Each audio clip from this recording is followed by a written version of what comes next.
আমাদের জীবনে দুঃখ কষ্ট আছে না? মাঝে মাঝে মন খারাপ হয় না? মাঝে মাঝে মন ভেঙে যায় না?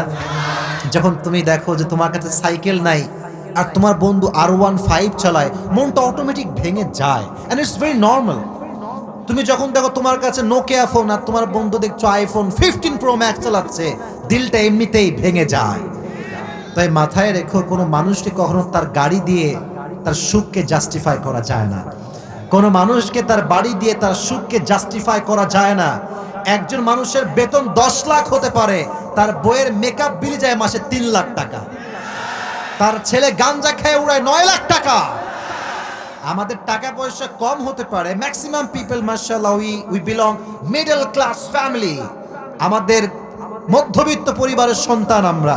বাট আমরা যদি শুকরগুজার হতে পারি, ধৈর্যশীল হতে পারি, লাইন শাকারতুম লাযীদান্নাকুম ওয়া লাইন কাফারতুম ইন্না আযাবি লাশাদীদ। কোরআনে আল্লাহ তাআলা বলছেন, আমার যেই বান্দা ধৈর্যশীল হবে, ধৈর্যের গুণ যা অর্জন করবে, শুকরিয়া আদায় করবে, তার গুণ যদি এক গুণ হয়, তার নিয়ামত যদি 1 গুণ হয়, আমি আল্লাহ রাব্বুল আলামিন সঙ্গে সঙ্গে তার নিয়ামতকে ডবল করে তাকে দান করে দিব। কোন সুবহানাল্লাহ।